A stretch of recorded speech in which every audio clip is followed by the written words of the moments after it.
유진우의 삶은 경기도 하남시 외곽에 위치한 낡은 다세대 주택 옥탑방만큼이나 소박하고 단조로웠다. 30을 목전에 둔 그는 비범한 통찰력과 뛰어난 시장 분석 능력을 지녔음에도 불구하고 번번이 현실의 높은 벽에 부딪히곤 했다. 취업시장은 그에게 녹록지 않았다. 명문대 출신이 아니었고 화려한 인턴십 경력도 든든한 백도 없었다. 그의 이력서는 종이 한 장에 불과했고 그의 재능은 그 누구에게도 제대로 평가받지 못했다. 그의 옥탑방은 침대 하나와 작은 책상, 그리고 낡은 책꽂이가 전부였다. 창문 밖으로는 고층 아파트 단지들이 그림자처럼 드리워져 있었고 밤이 되면 아파트 창문마다 불빛이 반짝였다. 그 불빛들은 마치 자신과는 상관없는 화려한 세상의 잔치 같았다. 진우는 저녁 식사를 혼자 해결하는 데 익숙했다. 편의점에서 사온 1,000원짜리 삼각김밥과 컵라면이 그의 단골 메뉴였다. 텅 빈 방 안에서 시계 초침 소리만이 똑딱거렸고 멀리서 들려오는 차량 소음은 그의 외로움과 막막함을 더욱 부각시켰다. 그는 젓가락으로 눅눅해진 김치를 집어들며 생각했다. 언제쯤이면 나도 저 불빛들처럼 환하게 빛날 수 있을까? 그의 눈빛은 고단한 현실 속에서도 꺼지지 않는 희미한 불씨를 담고 있었다. 그는 늘 자신의 능력을 증명하고 싶었지만 기회는 좀처럼 찾아오지 않았다. 진우의 하루는 대부분 구직 활동으로 채워졌다. 아침에 일어나면 최신 경제 뉴스를 읽고 기업들의 재무제표를 분석하며 자신만의 사업 아이디어를 구상했다. 그는 매일같이 수십 군데의 회사에 이력서를 보냈지만 돌아오는 것은 대부분 불합격 통보였다. 특히 최종 면접에서 떨어지는 일이 잦았다.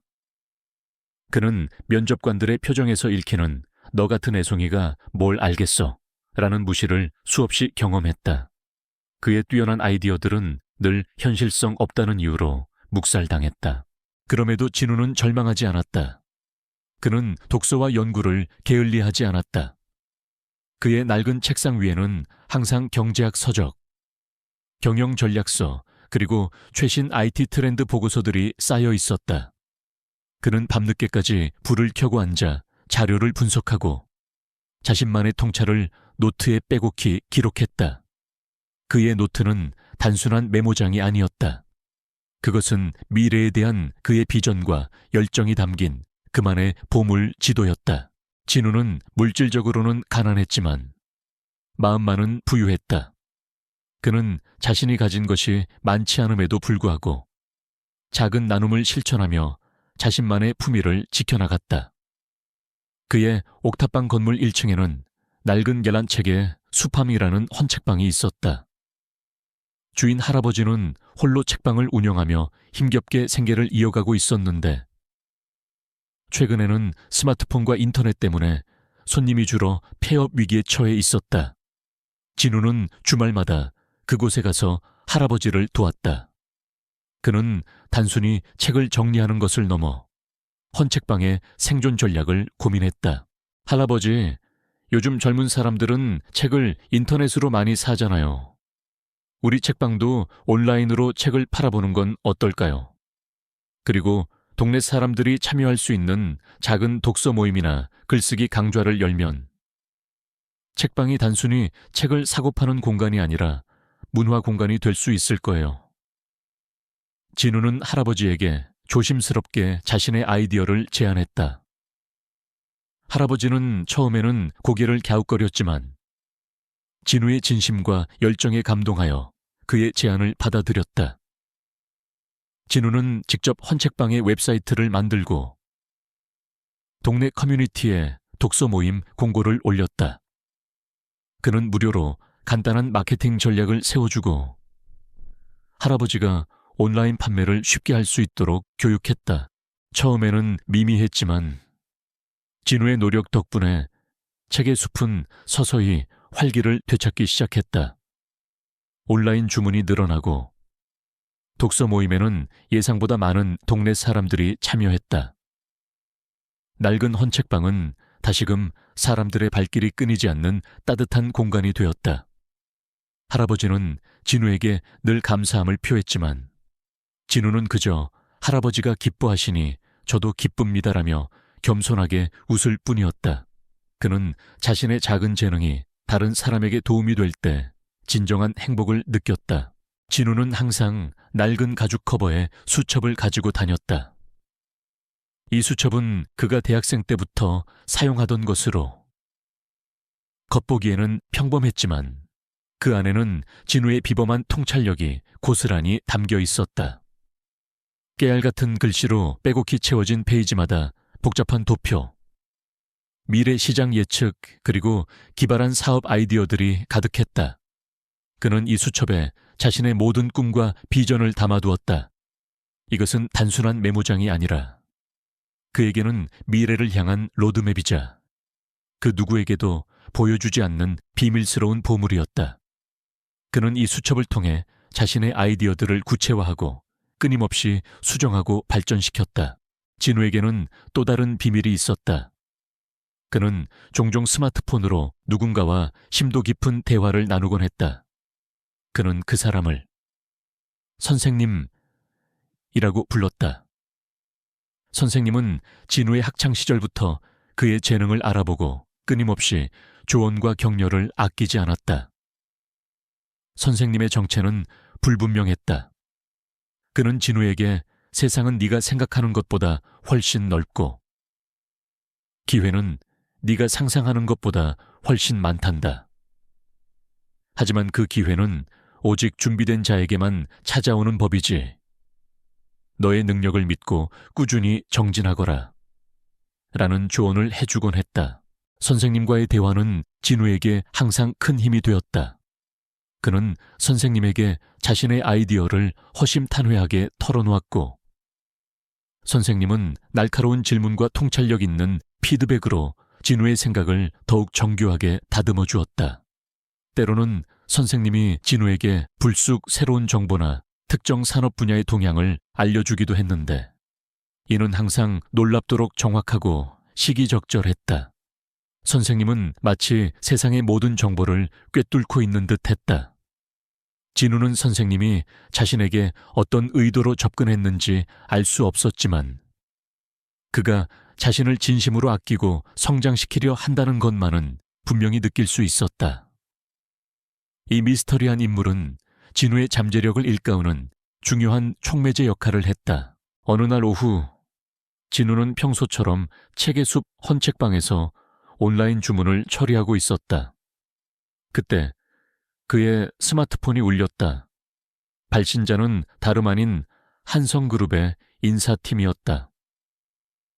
안녕하십니까. 유진우 씨, 한성그룹 인사팀입니다. 유진우 씨의 이력서가 최종 면접 대상자로 선정되어 연락드렸습니다. 다음 주 화요일 본사에서 최종 면접이 진행될 예정이오니 정해진 시간에 맞춰 참석해 주시기를 바랍니다. 진우는 전화를 끊고 멍하니 서 있었다. 한성그룹 대한민국 재계에서 손꼽히는 대기업이자 그가 오랫동안 꿈꿔왔던 회사였다. 그는 수십 번의 좌절 속에서도 한성그룹만큼은 포기하지 않고 꾸준히 지원해왔었다. 그들에게 이력서를 보낼 때마다 이번에도 안 되겠지 하는 마음이 컸는데 최종 면접이라니 그의 심장이 격렬하게 뛰기 시작했다. 이것은 단순한 면접이 아니었다. 그의 삶을 송두리째 바꿀 수도 있는 절호의 기회였다. 그는 낡은 수첩을 꺼내 들었다. 그 안에는 한성그룹의 문제점과 미래 전략에 대한 그의 심도 깊은 분석이 빼곡히 채워져 있었다. 그는 이 기회를 놓치지 않으리라 다짐했다. 그의 오랜 기다림과 노력이 결실을 맺을 순간이 다가오고 있었다. 하지만 그는 알지 못했다. 이 기회가 그에게 예상치 못한 좌절과 함께 훨씬 더 거대한 운명을 가져다 줄 것이라는 것을. 한성그룹 최종 면접일 유진우는 아침 일찍 일어나 낡은 정장 재킷을 꺼내 입었다. 거울에 비친 자신의 모습은 여전히 앳된 티를 벗지 못했지만 그의 눈빛만큼은 어느 때보다 강렬하게 빛나고 있었다. 그는 밤새워 준비한 한성그룹에 대한 분석 자료와 자신의 혁신적인 아이디어를 다시 한번 꼼꼼히 검토했다. 낡은 수첩은 그의 손때가 묻어 반질거렸지만 그 안에 담긴 내용은 누구보다도 날카롭고 깊이가 있었다. 오늘은 반드시 해낸다. 진우는 스스로에게 되뇌었다. 한성그룹 본사는 강남 테헤란로에 우뚝 솟아 있었다. 통유리로 마감된 거대한 빌딩은 진우가 평소 살던 하남시의 낡은 건물들과는 완전히 다른 세상이었다. 지하 주차장에 줄지어 늘어선 고급 외제차들과 로비에 번쩍이는 대리석 바닥은 위압감을 주기에 충분했다. 진우는 긴장했지만 그의 발걸음은 흔들림 없었다. 그의 심장은 격렬하게 뛰었지만 그것은 두려움이 아닌 새로운 도전에 대한 설렘과 열정으로 가득 차 있었다. 면접 대기실에는 이미 여러 명의 면접자들이 앉아 있었다. 그들은 모두 명문대 출신의 화려한 경력을 자랑하는 듯 보였다. 고급스러운 정장 차림과 자신감 넘치는 표정에서 그들의 준비된 엘리트 면모가 고스란히 느껴졌다. 진우는 그들 사이에서 자신의 낡은 정장이 유난히 초라하게 느껴지는 것을 애써 외면했다. 그는 오직 자신의 실력으로만 승부하리라 다짐했다. 드디어 그의 이름이 호명되었다. 진우는 깊게 심호흡하고 면접실 문을 열었다. 면접실 안에는 3명의 면접관이 앉아 있었다. 그중 중앙에 앉은 인물은 중년의 남성으로 날카로운 눈매와 거만한 표정을 지니고 있었다. 바로 박진만 상무였다. 그는 한성그룹의 핵심 사업부인 유통부문을 총괄하는 실세였고 업계에서는 까칠한 박 상무로 통했다. 그는 경험과 연주를 중시하며 젊은 인재들의 개념 없는 아이디어를 혐오하는 것으로 유명했다. 진우는 박진만의 명성을 이미 알고 있었기에 그의 압도적인 시선에 더욱 긴장했다. 면접이 시작되자 진우는 자신이 밤새워 준비한 아이디어를 침착하게 설명하기 시작했다. 그는 한성그룹의 전통적인 유통사업이 직면한 문제점을 정확히 진단하고 이에 대한 혁신적인 해결책을 제시했다. 한성그룹 유통부문은 오프라인 매장 중심의 한계에 봉착해 있습니다. 온라인 전환은 선택이 아닌 필수입니다. 저는 옴니채널 전략을 통해 고객 데이터를 통합하고 AI 기반의 개인 맞춤형 서비스를 제공하여 고객 경험을 혁신해야 한다고 생각합니다. 또한 초개인화 큐레이션 커머스를 도입하여 MZ 세대 고객을 유입하고 진우는 자신의 낡은 수첩에 적힌 내용들을 바탕으로 막힘없이 설명을 이어갔다. 그의 분석은 날카로웠고 제안은 구체적이며 현실적이었다. 그는 단순히 온라인 전환을 이야기하는 것이 아니라 데이터와 AI 기술을 활용한 미래형 유통 시스템을 제시했다. 하지만 그의 설명을 듣던 박진만 상무의 표정은 점점 더 일그러졌다. 그는 진우의 말을 들으며 펜으로 책상을 톡톡 두드리거나 한숨을 쉬며 못마땅하다는 표정을 지었다. 진우의 혁신적인 아이디어들이 박진만의 보수적인 사고방식에는 거슬리는 듯했다. 진우의 설명이 끝나자마자 박진만은 비웃는 듯한 미소를 지으며 입을 열었다. 유진우 씨. 박진만은 진우의 이름을 부르며 고개를 갸웃거렸다. 지금 말씀하신 내용들 아주 그럴듯합니다. 마치 책에서 보고 베낀 듯한 이론들이군요. 하지만 유진우 씨, 우리 한성그룹은 말입니다. 굴러온 돌이 박힌 돌 빼내는 그런 곳이 아닙니다. 박진만의 말에 다른 면접관들도 눈치를 보며 피식 웃었다. 진우의 얼굴은 순간 굳어졌다. 그는 예상했지만 노골적인 비난에 심장이 싸늘해지는 것을 느꼈다. 유진우 씨 이력서를 보니 경력이 전무합니다. 학벌도 솔직히 저희 한성그룹과 어울리는 수준은 아닙니다. 이런 이론적인 이야기들은 누구나 할 수 있습니다. 중요한 건 실전 경험과 인맥, 그리고 검증된 능력입니다. 유진우 씨는 그 어떤 것도 갖추지 못했습니다. 현실은 책 속의 이론과는 다릅니다. 당신의 그런 위험한 아이디어는 우리 한성그룹에 필요하지 않습니다. 박진만은 잠시 말을 멈추고 진우를 위아래로 훑어보았다. 그의 눈에는 노골적인 경멸과 조롱이 가득했다. 유진우 씨의 능력으로는 어림도 없습니다. 이곳은 당신 같은 애송이가 감히 넘볼 수 있는 자리가 아닙니다. 우리는 혁신이라는 미명 아래 검증되지 않은 위험을 감수하지 않습니다. 당신은 우리 한성그룹과는 맞지 않습니다. 죄송하지만 이만 나가보셔도 좋습니다. 박진만의 말은 비수처럼 진우의 심장을 꿰뚫었다. 진우는 그 자리에 못 박힌 듯 서 있었다.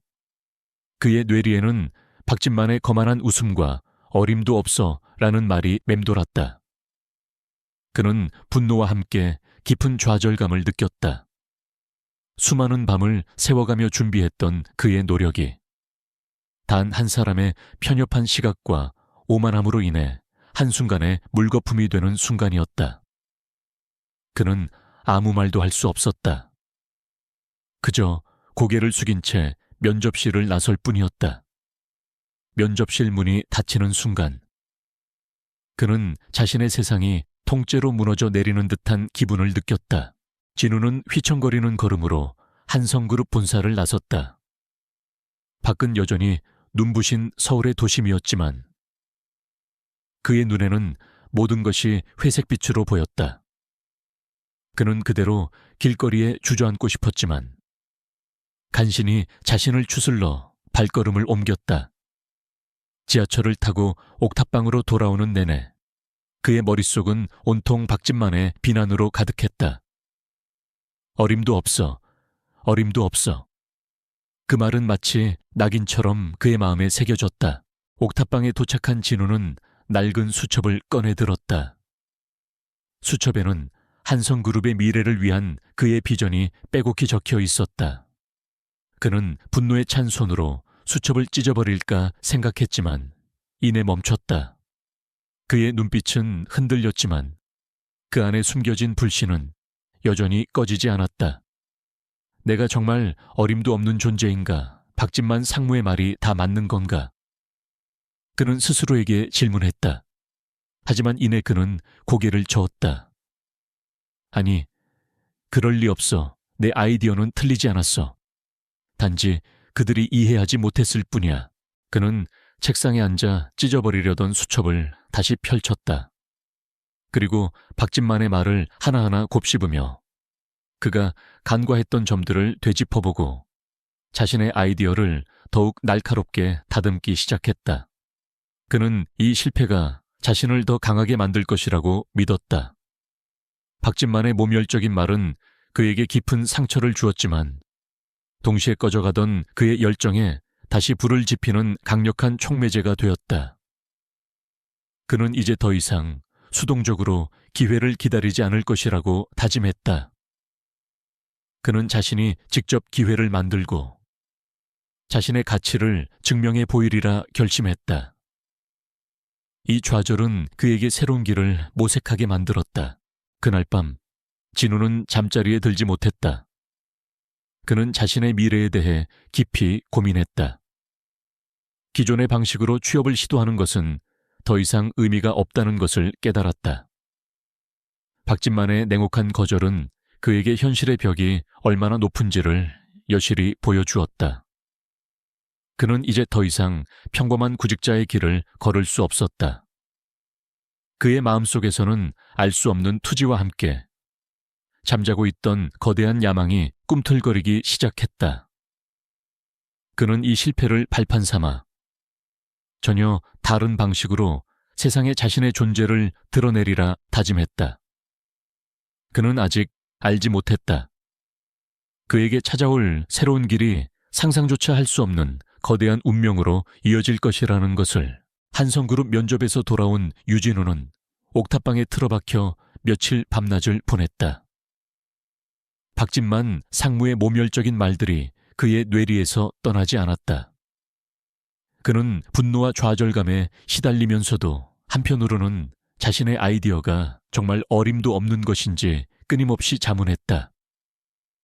낡은 수첩을 펼쳐들고 그는 박진만이 비웃었던 옴니채널 전략과 초개인화 큐레이션 커머스 구상을 더욱 정교하게 다듬기 시작했다.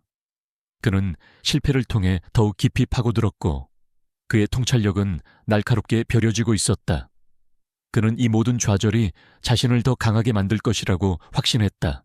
그러던 어느 날 새벽 진우의 스마트폰이 울렸다. 발신자는 다름 아닌 선생님 이었다. 진우는 잠긴 목소리로 전화를 받았다. 선생님, 면접에서 떨어졌습니다. 박진만 상무라는 사람이 제 아이디어를 비웃으며 어림도 없다고 하더군요. 진우는 패배감에 젖어 솔직하게 털어놓았다. 수화기 너머에서 선생님의 나지막한 목소리가 들려왔다. 진우야, 세상에는 네가 생각하는 것보다 훨씬 많은 종류의 사람들이 있단다. 어떤 이들은 새로운 것을 두려워하고 자신의 낡은 틀에서 벗어나려 하지 않지. 박진만 상무가 바로 그런 사람이었을 게다. 선생님의 위로에 진우는 조금이나마 위안을 얻었다. 하지만 선생님, 제 아이디어가 정말 현실성이 없는 걸까요? 저는 분명 한성그룹에 필요한 혁신이라고 생각했는데 진우는 여전히 확신이 필요했다. 아니, 진우야, 네 아이디어는 그 누구보다도 탁월하다. 한성그룹이 지금 가장 필요로 하는 것이 바로 너의 비전이다. 문제는 네가 아니다. 한성그룹에 문제가 있는 것이지. 선생님의 목소리는 단호했다. 진우는 선생님의 말에 고개를 갸웃거렸다. 한성그룹에 문제가 있다고요. 그렇다. 지금 한성그룹은 겉으로는 번지르르해 보이지만 속으로는 썩어가고 있다. 특히 전통적인 유통사업 부문은 시대의 흐름에 뒤처져 급격히 몰락하고 있고 일부 경영진들의 탐욕과 부패가 그룹 전체를 갉아먹고 있지. 진우는 충격에 휩싸였다. 그가 꿈꾸던 거대한 기업이 사실은 위기에 처해 있었다니. 놀라지 마라, 진우야. 지금 한성그룹은 6개월 안에 파산 위기에 처해 있다. 이 사실은 극비에 붙여져 있지만 그룹의 핵심 관계자들만이 알고 있지. 회장님은 오랜 병환으로 쓰러지기 직전 이 위기를 타개할 유일한 방법을 찾고 계셨다.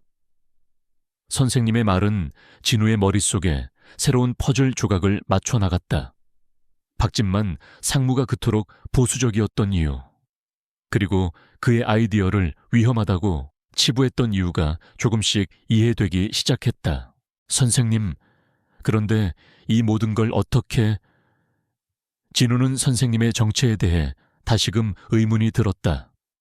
그것은 지금 중요한 것이 아니다. 진우야, 중요한 것은 지금 내 눈앞에 놓인 새로운 기회다. 선생님의 목소리는 진우의 의문을 단호히 끊었다. 기회란요. 진우는 혼란스러웠다. 그렇다. 나는 한성그룹의 김영호, 김영호 회장님의 유일한 손녀이자 상속녀인 이지혜, 리지혜 다. 수화기 너머의 선생님. 이지혜의 입에서 나온 말은 진우에게 청천벽력과도 같았다.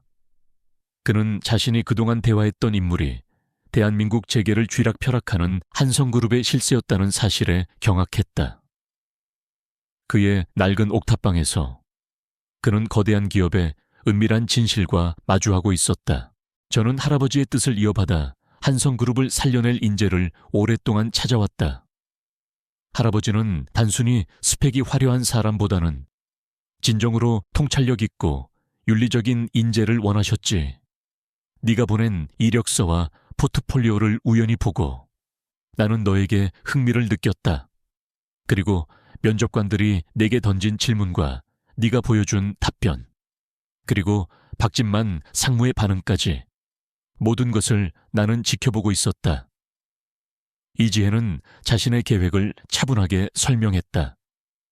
그녀는 진우가 박진만의 편협한 시각에 의해 부당하게 평가받는 것을 보며 그를 더욱 신뢰하게 되었다고 말했다. 나는 네가 박진만 상무와 같은 부류의 사람들과는 다르다는 것을 확신했다. 너의 능력은 이미 충분히 검증되었다. 이제 내게 필요한 것은 그 능력을 펼칠 기회다. 이지혜는 잠시 말을 멈췄다. 그리고 이내 단호한 목소리로 제안했다. 유진우 씨, 나는 너에게 한성그룹의 신임 사장, CEO 자리를 제안한다. 나의 모든 재정적 지원과 그룹 내의 모든 인맥을 동원하여 너를 전폭적으로 지원할 것이다. 단, 조건이 있다. 너는 한성그룹을 파산 위기에서 구해내고 그룹 내의 썩은 뿌리들을 모두 잘라내야 한다. 그리고 한성그룹을 새로운 시대의 선두주자로 다시 세워야 한다. 진우는 수화기를 든 채 얼어붙었다. 며칠 전만 해도 어림도 없다는 소리를 듣고 좌절했던 그가 이제 한성그룹의 수장 자리를 제안받고 있었다. 그는 혼란스러웠다. 자신에게는 대기업을 이끌 만한 경험도 권력도 없었다. 그는 단지 뛰어난 아이디어를 가진 젊은이에 불과했다.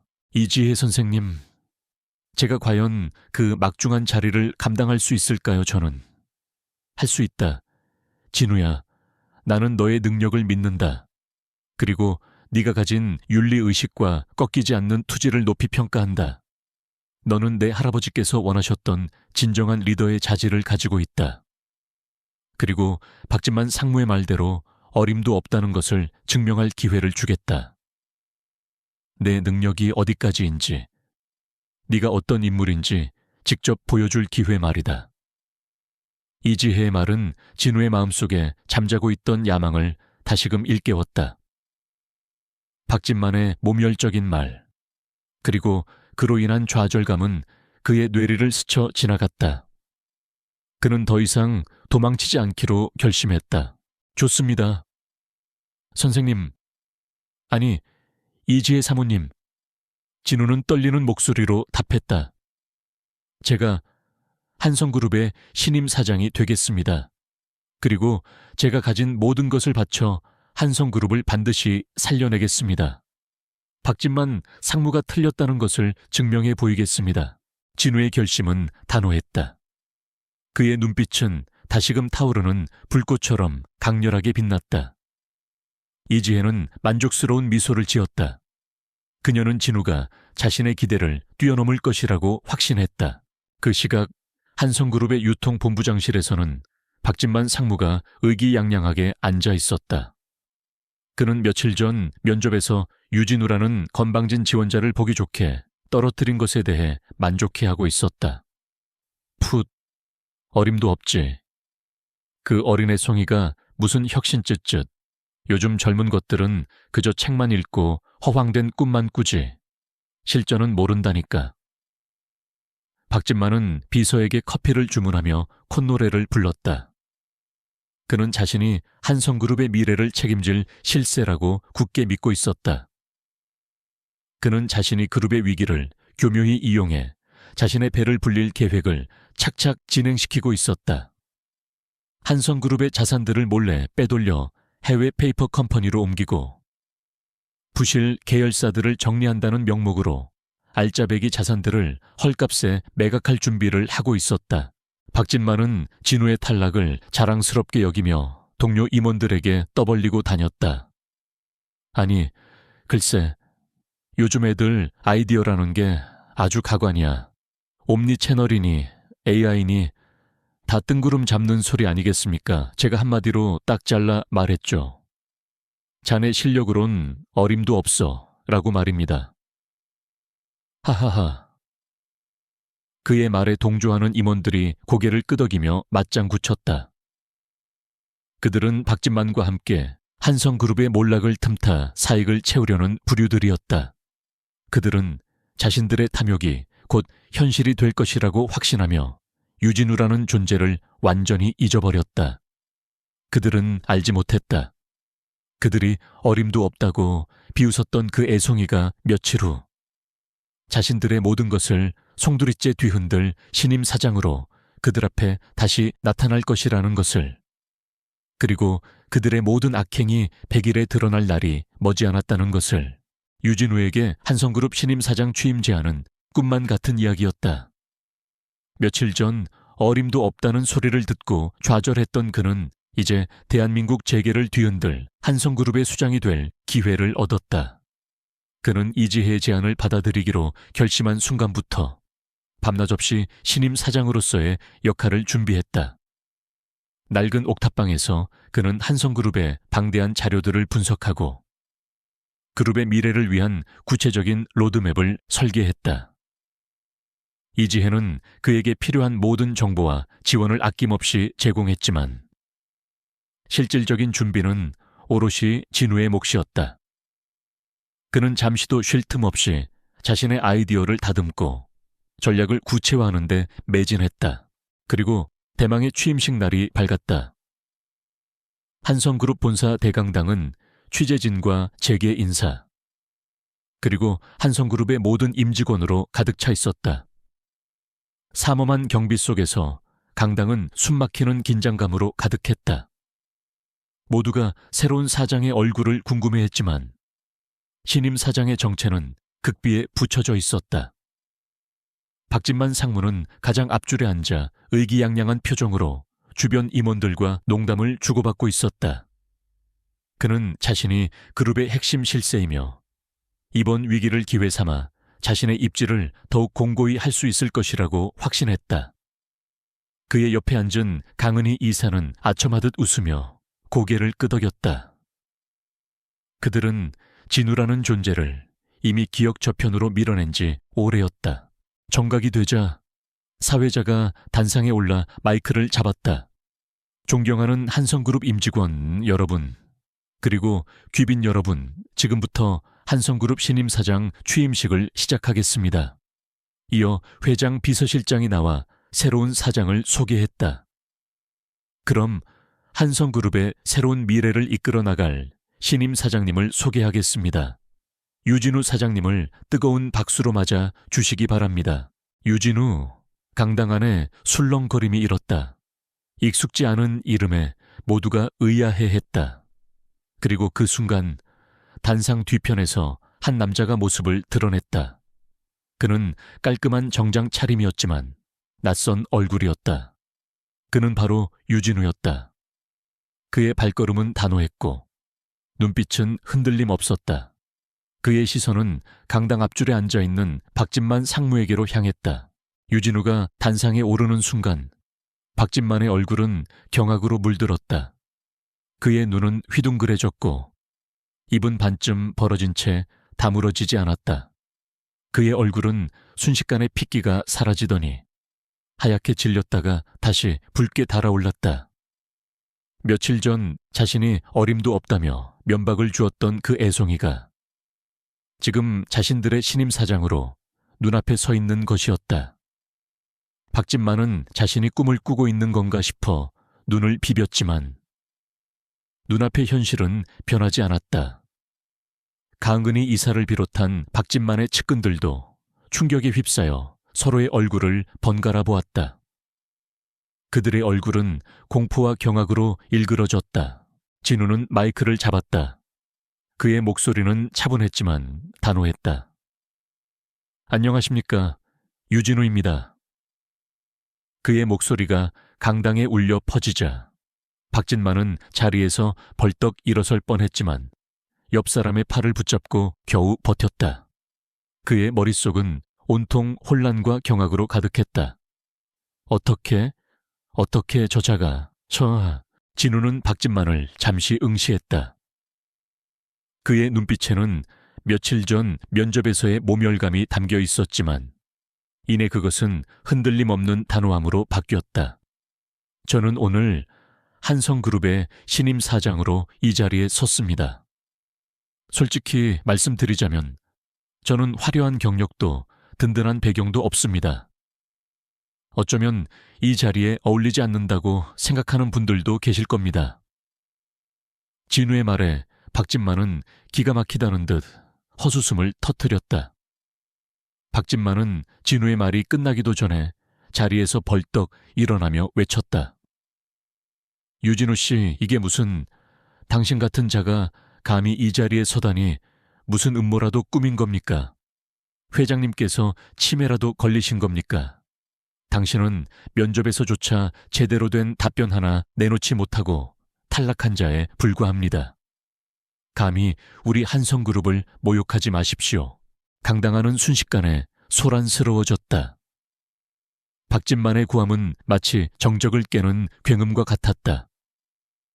취재진의 플래시가 일제히 터지고 웅성거리는 소리가 강당을 가득 채웠다.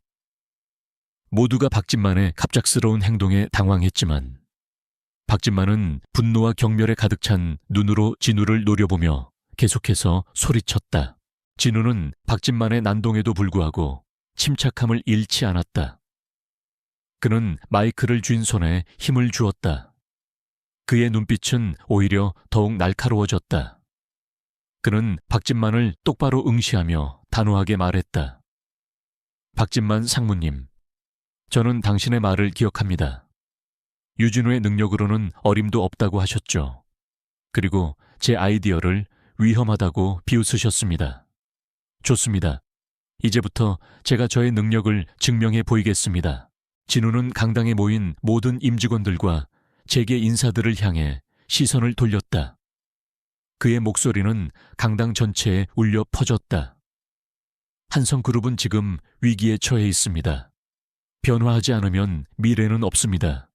저는 오늘 이 자리에서 한성그룹을 과거의 영광을 넘어 새로운 미래로 이끌어갈 한성 X 프로젝트램을 발표하고자 합니다. 그는 미리 준비된 프레젠테이션 자료를 화면에 띄웠다. 자료에는 한성그룹이 나아가야 할 방향, 새로운 기술 도입, 그리고 시장 선점을 위한 구체적인 전략들이 담겨 있었다. 그것은 단순한 아이디어를 넘어선 치밀하게 계산된 로드맵이었다. 진우는 자신의 목소리에 힘을 실어 설명했다.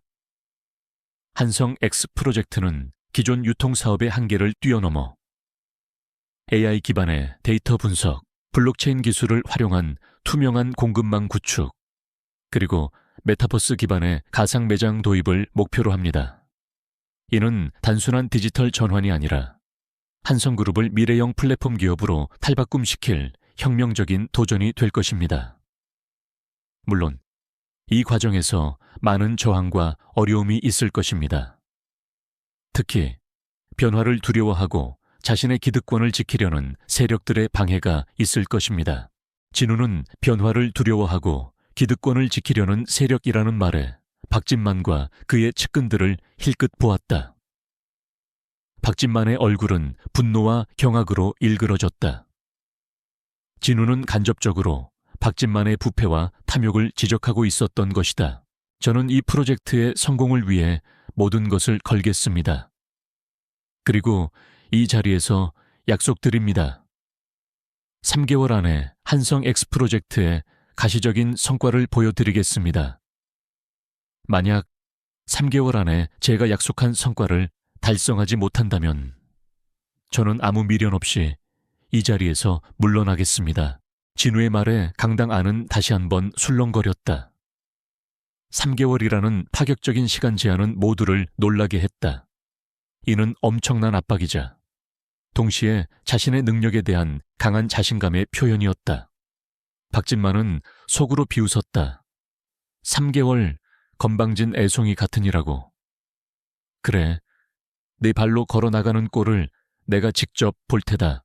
그 순간 박진만은 회심의 미소를 지으며 다시 한번 진우를 공격했다.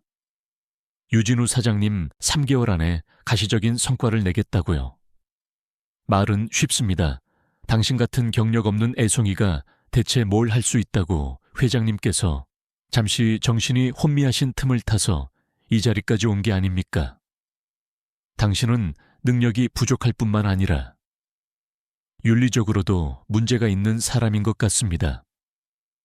박진만은 진우를 도덕적으로 공격하기 시작했다.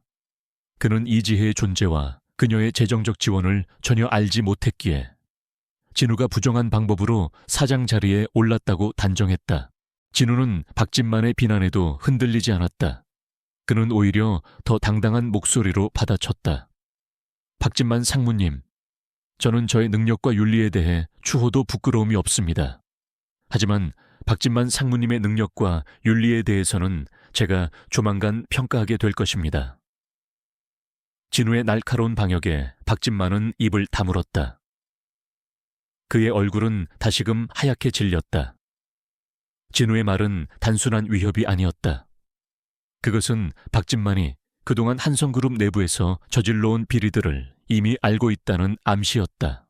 이 순간 유진우는 완전히 혼자였다. 이지혜는 무대 뒤에서 그의 모습을 지켜보고 있었고 최 변호사는 참석자들 사이에 섞여 있었지만 결정적인 순간에 진우를 도울 수는 없었다. 모든 임직원과 주주들의 시선이 그에게 집중되어 있었고 그들의 눈빛에는 의심과 기대, 그리고 호기심이 뒤섞여 있었다. 그는 거대한 한성그룹이라는 무대에서 자신의 능력을 증명해야 하는 극한의 시험에 직면한 것이다. 3개월이라는 짧은 시간 안에 그는 자신의 비전을 현실로 만들고 박진만과 그의 세력에 맞서 한성그룹을 구해야 했다. 그의 어깨에는 한성그룹의 미래와 자신의 명예, 그리고 어림도 없다는 낙인을 지워야 하는 막중한 책임감이 놓여 있었다. 유진우의 취임식은 한성그룹의 거대한 폭풍을 몰고 왔다. 3개월이라는 파격적인 시간 제한과 한성 X 프로젝트의 비전은 그룹 내부의 혁신에 대한 기대와 함께 깊은 불안감을 동시에 심어주었다. 특히 박진만 상무와 그의 측근들은 유진우를 맹렬히 공격하며 프로젝트를 방해하려 들었다. 그들은 유진우가 제안한 AI 기반의 시스템 구축과 메타버스 개발에 필요한 예산을 줄이려 했고 핵심 인력들의 이탈을 유도하며 조직 내부의 불신을 조장했다. 박진만은 모든 회의에서 진우의 의견에 반대했고 언론에는 익명으로 진우의 능력과 도덕성을 폄훼하는 기사를 흘렸다. 저 애송이가 대체 뭘 안다고 허황된 꿈만 꾸는 어린애 장난에 한성그룹의 미래를 맡길 수는 없어. 박진만은 임원회의에서 목소리를 높였다.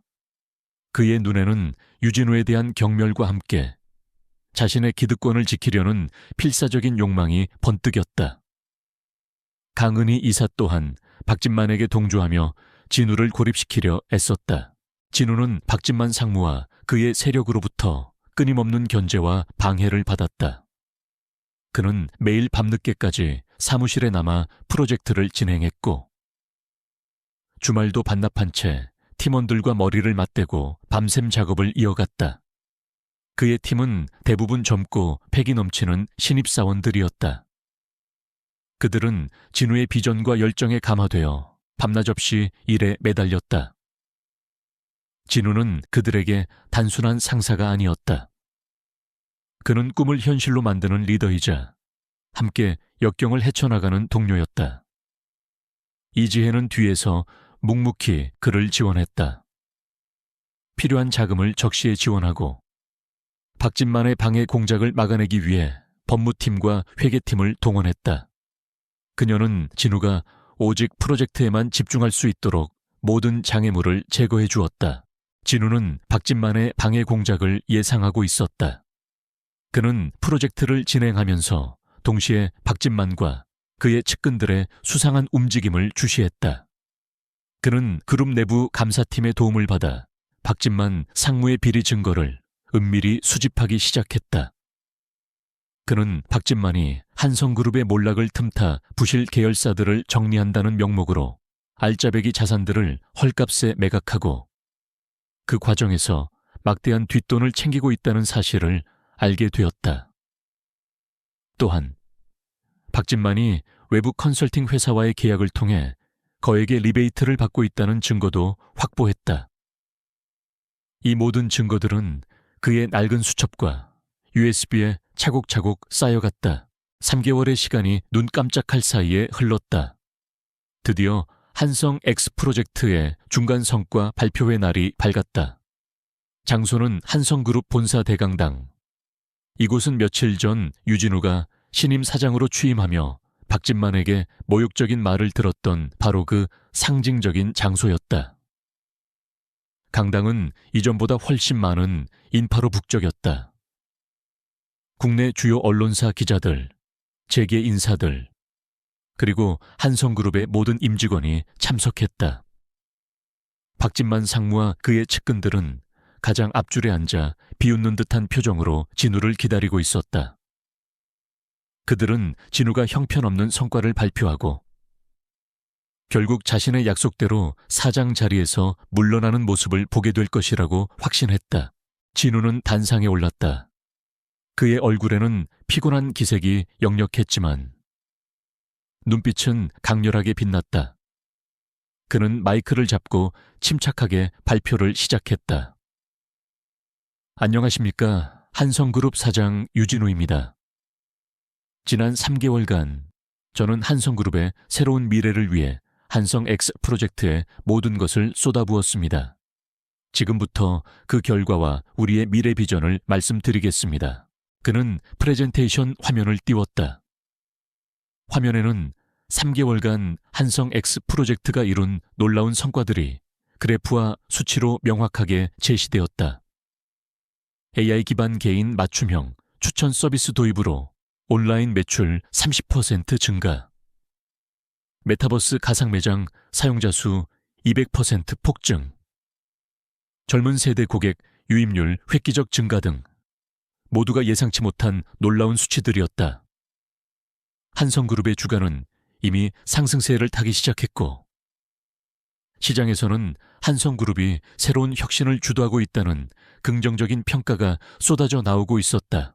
강당안은 술렁거렸다. 여기저기서 놀라움과 감탄의 탄성이 터져 나왔다. 하지만 박진만 상무의 얼굴은 점점 더 굳어졌다.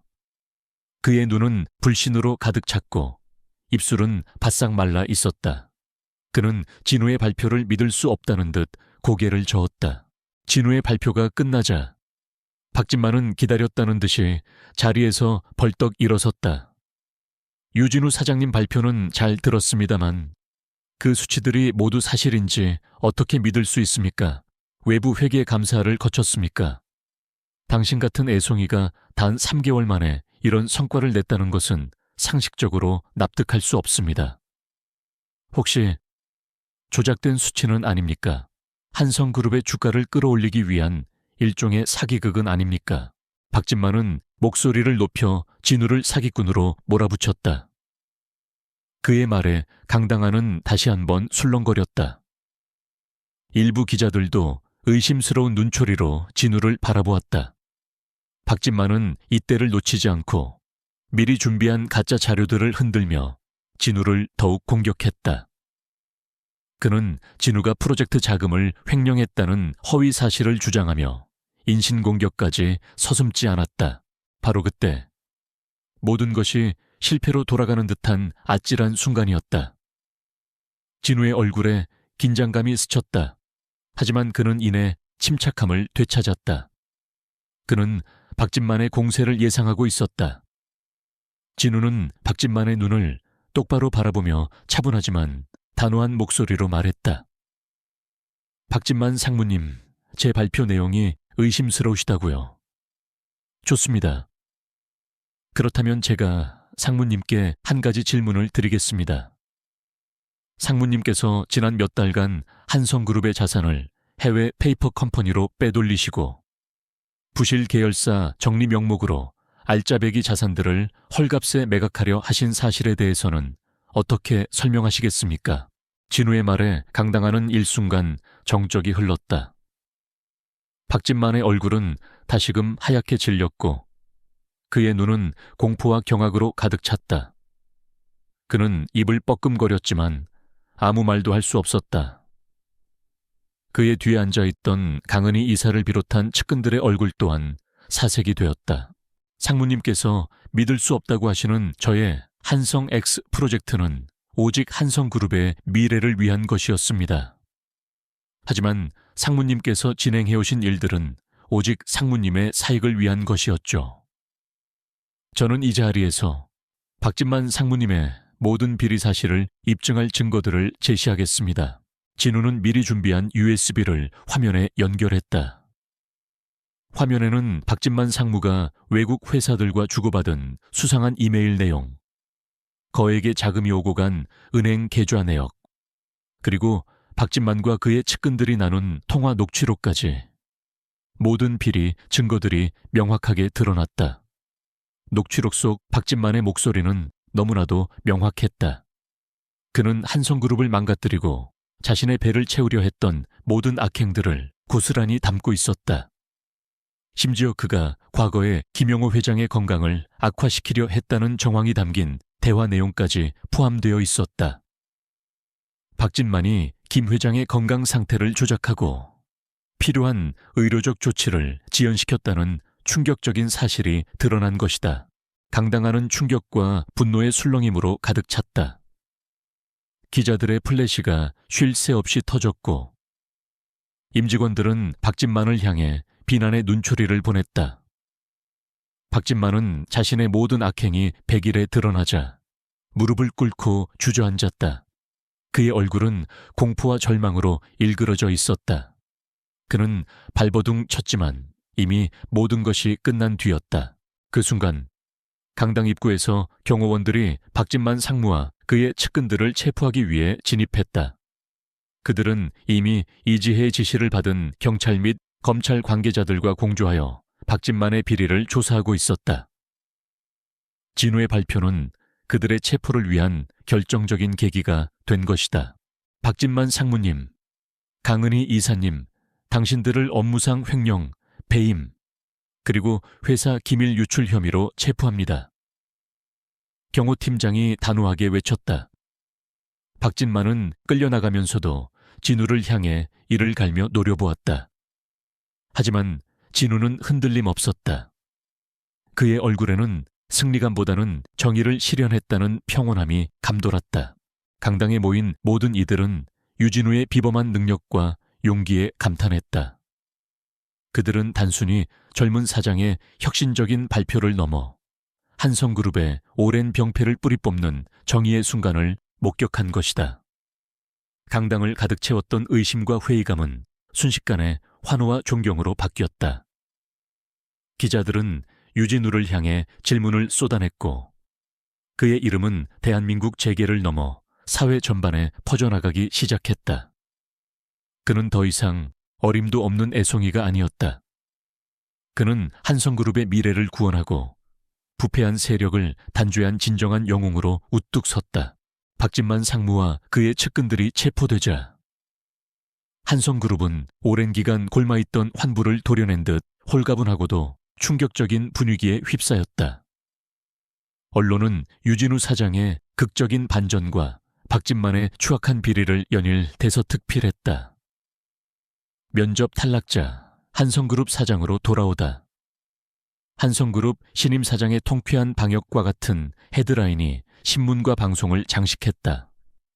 대중은 유진우의 용기와 지혜에 열광했고 그의 이야기는 단숨의 시대의 아이콘이 되었다. 박진만 상무와 강은희 이사는 수많은 혐의로 구속 수감되었다. 업무상 횡령, 배임, 회사 기밀 유출은 물론 과거 김용호 회장의 건강을 의도적으로 악화시키려 했다는 정황까지 드러나면서 그들은 사회적으로 완전히 매장되었다. 그들의 탐욕과 악행은 법의 심판대 위에서 낱낱이 밝혀졌고 한성그룹에서 그들의 흔적은 철저히 지워졌다. 그들의 이름은 이제 교만과 파멸의 대명사가 되었다. 유진우는 한성그룹의 새로운 시대, 즉 유진우 시대문을 열었다. 그는 단순히 박진만을 몰아낸 것을 넘어 그룹 전체의 투명성과 윤리 경영을 강화하는 데 주력했다. 그는 감사 시스템을 전면 개편하고 모든 의사결정 과정을 투명하게 공개했다. 또한 임직원들에게 혁신과 도전 정신을 강조하며 수평적인 기업 문화를 조성하기 위해 노력했다. 그의 리더십 아래 한성그룹은 놀라운 속도로 재건되기 시작했다. 며칠 후 박진만에게 동조했던 몇몇 중견 임원들이 유진우 사장실을 찾아왔다. 그들은 박진만의 눈치를 보거나 그의 압력에 못 지겨 유진우를 반대했던 이들이었다. 사장님, 저희의 어리석음을 용서해 주십시오. 박 상무의 말에 현혹되어 사장님의 뜻을 따르지 못했습니다. 죄송합니다. 한 중견 이사가 고개를 숙이며 진심으로 사과했다. 유진우는 그들의 사과를 묵묵히 들었다. 그의 얼굴에는 어떤 비난이나 경멸도 없었다. 그는 차분한 목소리로 말했다. 과거의 실수는 중요하지 않습니다. 중요한 것은 지금부터입니다. 한성그룹은 과거의 관습과 단절하고 새로운 미래로 나아가야 합니다. 여러분이 진정으로 한성그룹의 발전을 위한다면 저의 비전에 동참해 주십시오. 저는 여러분에게 다시 한번 기회를 드리겠습니다. 진우의 포용력 있는 결정에 그들은 감격했고 그의 진심에 감복하여 새로운 한성그룹의 충실한 일꾼이 되기로 맹세했다. 진우는 가장 먼저 김용호 회장을 찾아갔다.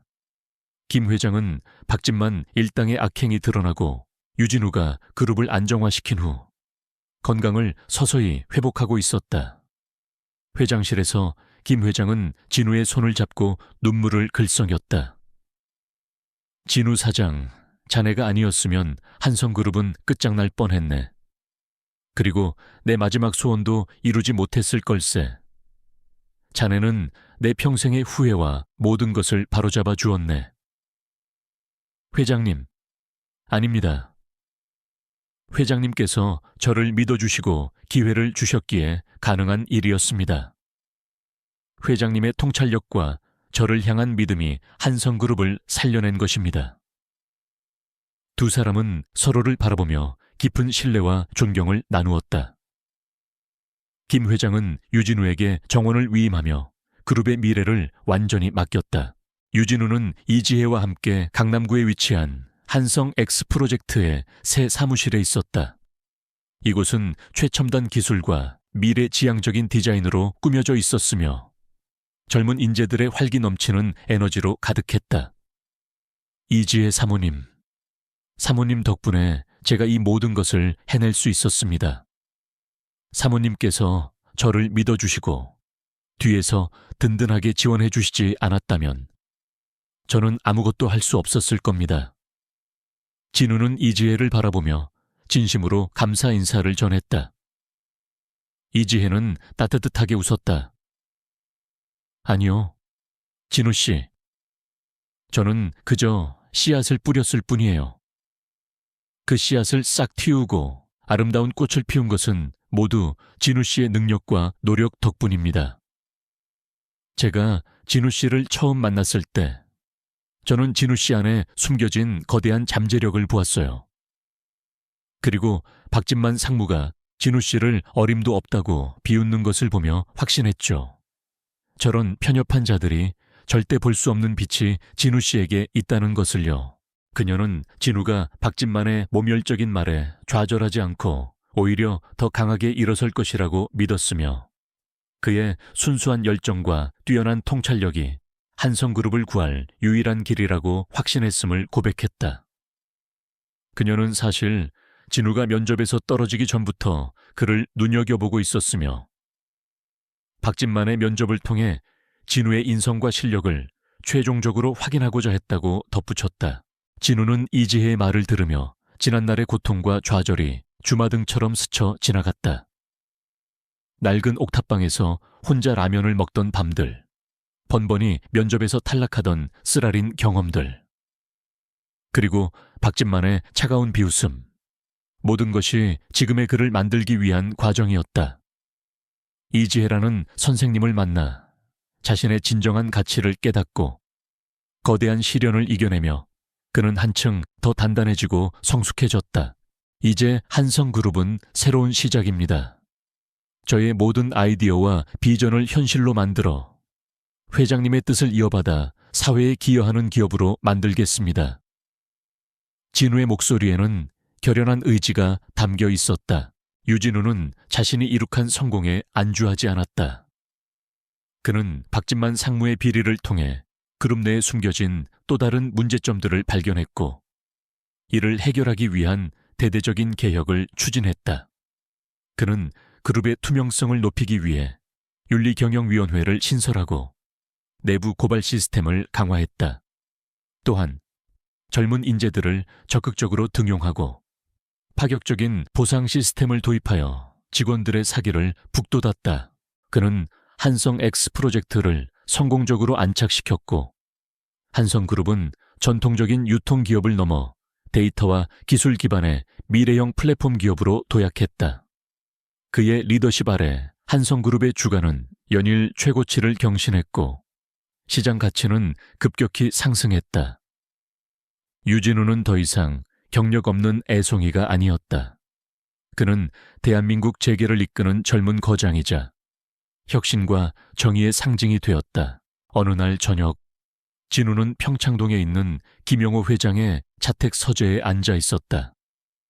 서재는 고요했고 창밖으로는 서울의 야경이 아름답게 펼쳐져 있었다. 진우의 손에는 그가 항상 지니고 다니던 낡은 수첩이 들려 있었다. 수첩은 이제 새로운 아이디어들로 가득 차 있었다. 그는 자신의 지난 날을 되돌아보았다. 좌절과 고난의 시간이었지만 그것은 그를 더욱 강하고 지혜롭게 만들었다. 그의 옆에는 이지혜가 따뜻한 차를 내밀며 앉아 있었다. 진우 씨, 이제 모든 것이 제자리를 찾은 것 같군요. 이지혜가 나지막이 말했다. 진우는 고개를 끄덕였다. 네, 지혜 씨. 제 마음속에도 비로소 진정한 평화가 찾아왔어요. 제가 찾던 것은 단순히 성공이 아니었습니다. 그것은 저 자신의 능력을 믿는 용기, 그리고 세상을 살아가는 지혜였어요. 그의 손에 들린 낡은 수첩은 과거의 그를 대변하는 동시에 현재의 그가 이룩한 모든 것을 담고 있었다. 유진우는 이제 과거의 그림자에서 완전히 벗어나 자신의 의지대로 세상을 변화시키는 진정한 리더로 성장하고 있었다. 그의 삶에는 비로소 진정한 의미의 새로운 평화가 찾아왔다. 유진우가 한성그룹의 신임 사장으로 부임한 지 수년의 시간이 흘렀다. 그의 삶은 마치 길고 긴 겨울을 이겨내고 만개한 꽃처럼 찬란하게 빛났다. 그의 손에 들린 낡은 수첩은 더 이상 과거의 고난을 상징하는 유물이 아니었다. 그것은 그가 걸어온 용감한 여정, 그리고 끊임없이 세상을 향해 뻗어나가는 그의 따뜻한 손길을 상징하는 빛나는 증표가 되었다. 그는 모든 그림자를 걷어내고 진정으로 자신이 원하는 삶을 살아가며 주변에 긍정적인 영향을 미치고 있었다. 유진우의 삶은 고난을 이겨낸 후에 찾아온 영원히 지속될 찬란한 바람찬 두 번째 봄티였다. 유진우의 지휘 아래 한성그룹은 대한민국을 넘어 아시아 전역에서 가장 혁신적이고 영향력 있는 기업 중 하나로 성장했다. 그는 한성X 프로젝트를 성공적으로 확장하여 AI 기반의 초개인화 서비스를 모든 사업 부문에 적용했고 메타버스 가상 매장은 전 세계 젊은 소비자들에게 새로운 쇼핑 경험을 제공하며 폭발적인 인기를 끌었다.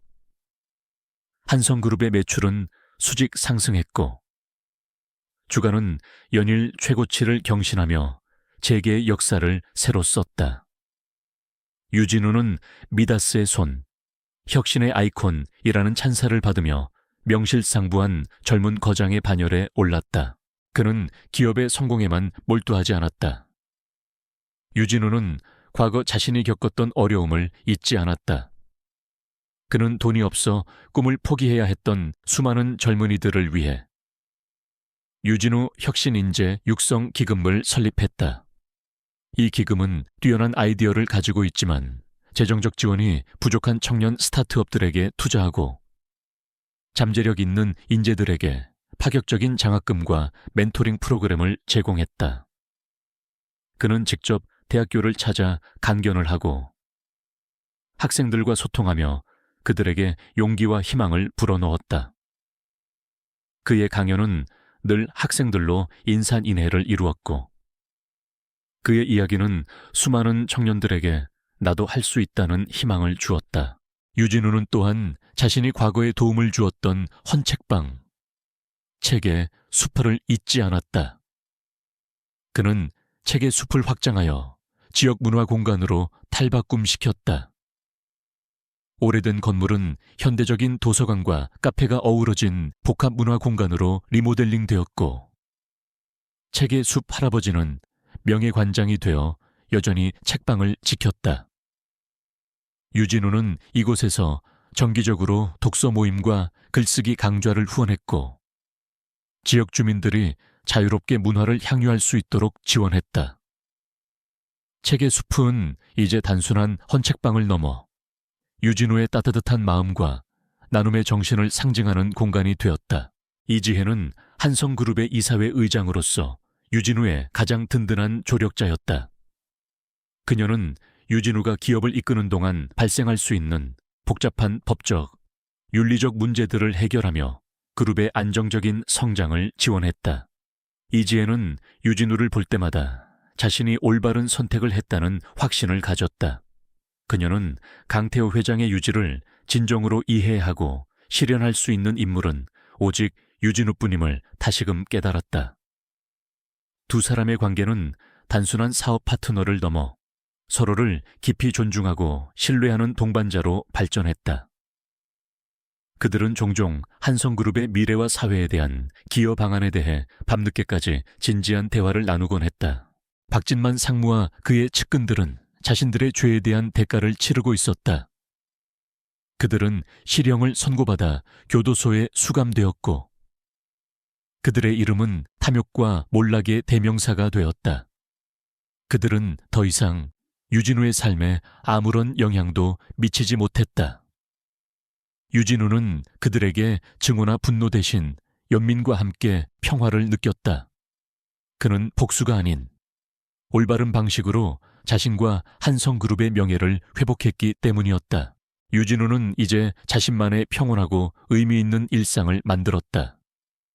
그는 더 이상 낡은 옥탑방에서 외롭게 라면을 먹지 않았다.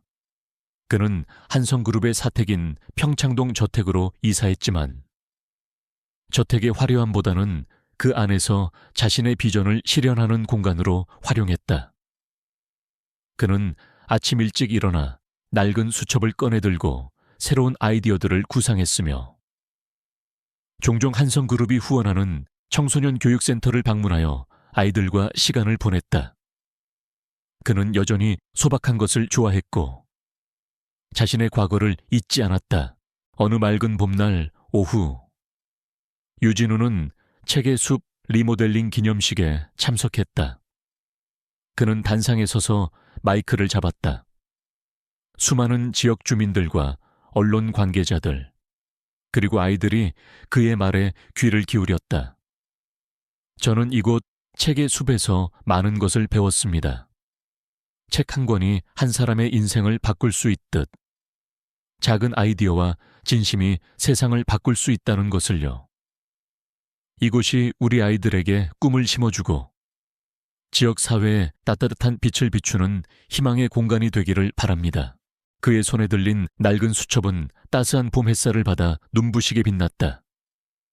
그 빛은 그의 과거의 고난과 현재의 평화, 그리고 미래의 무한한 희망을 한데 모아 담고 있는 듯했다. 유진우는 이제 더 이상 세상의 주변인이 아니었다. 그는 자신이 가진 모든 것을 나누고 다른 이들에게 희망을 선사하는 진정한 빛이 되었다. 그의 삶은 고난을 이겨낸 아름다운 영혼의 부활이자 사랑과 희망이 끊임없이 피어나는 영원한 두 번째 봄이었다. 이 이야기가 재미있으셨다면 구독과 좋아요, 알림 설정 부탁드립니다. 여러분의 관심과 사랑은 저희에게 큰 힘이 됩니다. 다음번에도 더욱 감동적인 이야기로 찾아뵙겠습니다.